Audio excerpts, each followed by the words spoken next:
नमस्कार मित्रों, मैं शिवम प्रकाश मिश्रा अपने YouTube चैनल एशएम सर्वे पर आप सभी का हार्दिक स्वागत करता हूं। आशा करता हूं आप अच्छे होंगे। आज का विषय मैं राजनीति से प्रेरित होकर आप सभी के समक्ष रख रहा हूं। आज का विषय है महाराष्ट्र के सियासी समीकरणों पर। अभी अभी हाल ही में मैंने महाराष्ट्र को कवर करना शुरू किया है। उत्तर प्रदेश, मध्य प्रदेश या हिंदी बाहुल क्षेत्रों से अलग जो महाराष्ट्र जो प्रदेश है, वहाँ की राजनीतिक हलचलें बाकी स्टेटों में अलग है। आज का महाराष्ट्र कल के उत्तर प्रदेश जैसा है।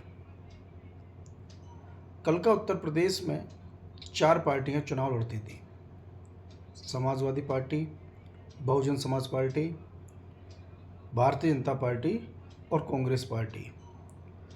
छोटे क्षेत्रीय दलों में राष्ट्रीय लोकदल एक प्रमुख छोटा दल हुआ करता था। कुछ समय बाद भारतीय स्वदेव समाज पार्टी, निषाद पार्टी, अपना दल जैसे छोटे छोटे पार्टियों का भी उदय हुआ। उसी प्रकार से विगत दिनों महाराष्ट्र में भी भारतीय जनता पार्टी और शिवसेना का गठबंधन एक पार्टी के रूप में चुनाव लड़ता था। एनसीपी और कांग्रेस एक पार्टी के रूप में चुनाव लड़ते थे और रामदास अठावले की पार्टी एक छोटे दल के रूप में चुनाव लड़ती थी। इन 10 सालों में राजनीतिक समीकरण बदले। शिवसेना जो हुआ करती थी, बाला साहब ठाकरे की पार्टी हुआ करती थी, उसमें 2 गुट बने जो अभी कुछ ही दिन पहले, लगभग 2 साल पहले बने। एक शिवसेना बनी, शिवसेना शिंदे गुट, जो वर्तमान में मुख्यमंत्री हैं, और एक शिवसेना बनी उद्धव गुट। जो शिंदे गुट की शिवसेना, उसका चुनाव निशान तीर कमान उनको मिला, और जो उद्धव ठाकरे जो पूर्व मुख्यमंत्री हैं, उनके गुट को मशाल चुनाव चिन्ह मिला। ऐसे ही एनसीपी, शरद पवार की पार्टी एनसीपी, उसका चुनाव चिन्ह घड़ी हुआ करता था। उनके भतीजे अजीत पवार ने पार्टी तोड़ी, तो जो घड़ी निशान था वो चला गया अजीत पवार के पास, और शरद पवार के पास जो एनसीपी बची, उन्होंने अलग नई पार्टी बनाई। उसका निशान तुरई एक बजाने का वाद्य यंत्र है, वो मिला। तो वर्तमान के महाराष्ट्र में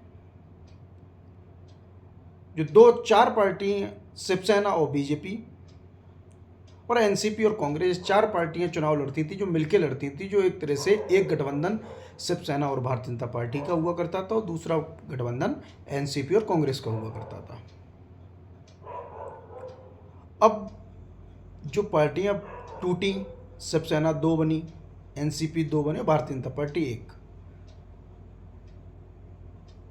तो इन्होंने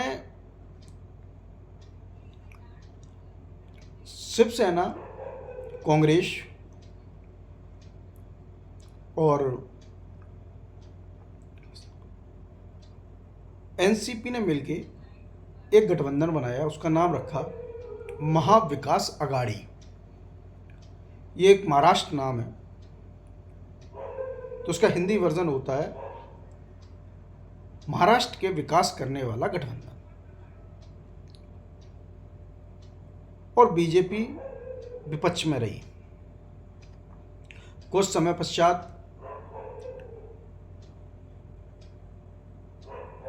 एकनाथ शिंदे ने पार्टी शिवसेना तोड़ी और उन्होंने एक शिवसेना जो पुरानी शिवसेना थी उस पर अपना दावा पेश किया और बीजेपी के साथ गठबंधन बनाया।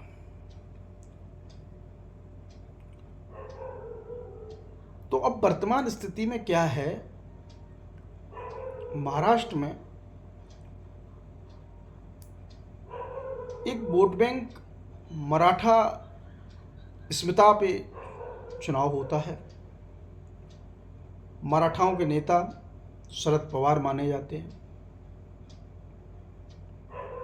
एकनाथ शिंदे मराठा समाज से आते हैं। अब खबर ये आ रही है कि जो उद्धव ठाकरे थे वो अपनी जो गठबंधन महाविकास अघाड़ी में जो सीटें मिलने का था वो उससे संतुष्ट नहीं है। वह एक अलग चुनाव लड़ना चाहते हैं, या चर्चा है आज देवेंद्र फडणवीस से मुलाकात हुई इनकी, जो अलग भिन्न भिन्न चर्चाएं हैं। मेन मुद्दा क्या है? मेन मुद्दा ये है कि उद्धव ठाकरे को ये लग गया है कि हम महाविकास अघाड़ी के साथ चुनाव में जाते हैं तो जनता हमें समर्थन नहीं करेगी। उसका मेन कारण है विचारधारा। हिंदुत्व की विचारधारा के साथ आप चुनाव लड़ना चाहते हैं और बीजेपी के साथ आपका गठबंधन नहीं है, तो अब महाराष्ट्र में क्या, ये किसी भी स्टेट में संभव नहीं है कि आप सरवाइव कर पाओ। उद्धव ठाकरे को इस चीज़ का एहसास था। उद्धव ठाकरे दबाव बनाने के लिए 5 साल से पूरा प्रयास करते रहे कि महाविकास अघाड़ी में या तो सीटें ज़्यादा मिलें या मुख्यमंत्री फेस में डिक्लेयर किया जाए। तो महाराष्ट्र की राजनीति के चाणक्य कहे जाने वाले शरद पवार को भी इस चीज़ का एहसास था कि उद्धव ठाकरे के नेतृत्व चुनाव लड़ना ये संभव नहीं है। तो उन्होंने एक फार्मूला तय किया सीटों का। शिवसेना सीटें 288 विधानसभाओं की सीटों में 120 सीट शिवसेना चाहती थी।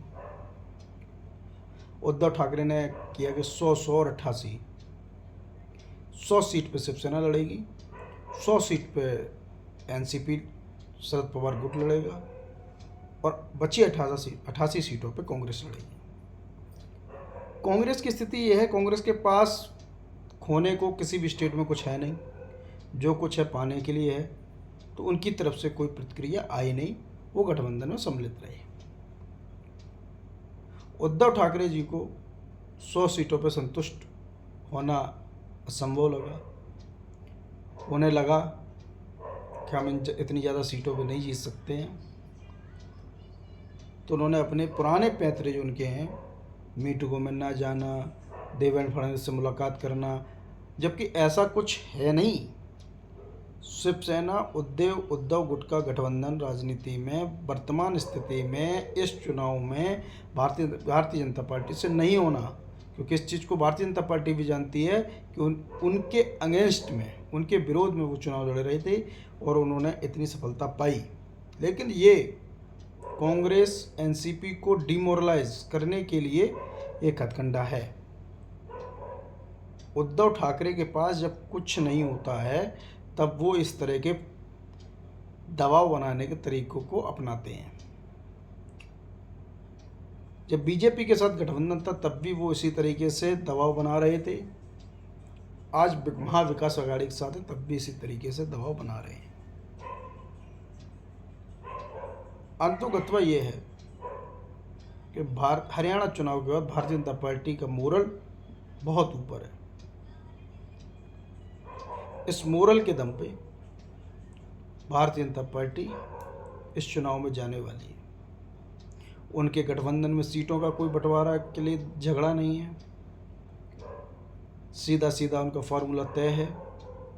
वो उस फार्मूला के साथ सीट शेयरिंग करने के बाद उन्होंने अपनी पहली लिस्ट भी जारी कर दी है।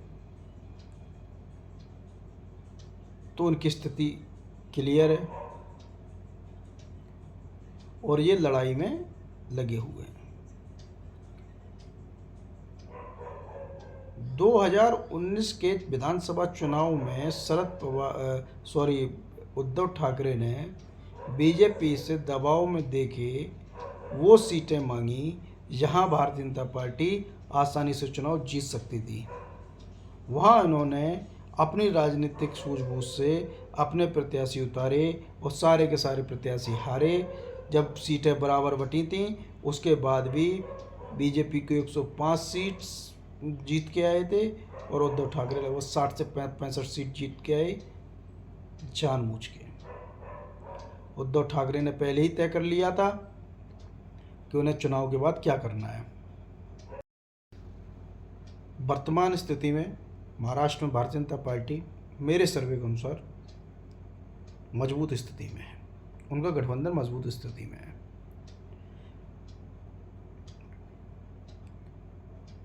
महाराष्ट्र में आर्थिक रूप से मजबूत होने के लिए किसी भी पार्टी को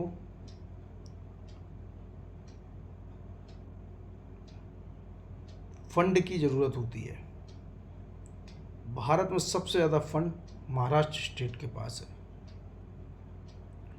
वहाँ सरकार बनाना भारतीय जनता पार्टी के लिए अति आवश्यक है। तो वहाँ सरकार बनाने के लिए भारतीय जनता पार्टी हर प्रयास, साम दाम दंड भेद सब अस्त्रों का उपयोग करेगी। वहीं दूसरी तरफ महाविकास अघाड़ी में अभी तक झगड़े, टिकट और सीट शेयरिंग पे फंसा हुआ है। उत्तर प्रदेश से समाजवादी पार्टी भी वहाँ 12 सीटों की मांग कर रही है। तो वहाँ विकास अघाड़ी को पता है ये 12 की 12 सीटें हारना स्वाभाविक है। उनकी 1-2 सीट जो मुंबई में आती हैं वो उत्तर प्रदेश निवासियों और एक विशेष जाति विशेष की वजह से आ जाती हैं। तो उन्हें ये पता है, तो ये महाविकास अघाड़ी के नेता अच्छी तरह जानते हैं। देखना है, मैं एक प्रतिदिन आपको महाराष्ट्र चुनाव से अवगत कराता रहूँगा। आप हमारे चैनल को सब्सक्राइब करिए, लाइक करिए, वीडियो को शेयर करिए, जिससे मुझे और मजबूती मिले आपको बातें बताने में, आपको समझाने में। नमस्कार।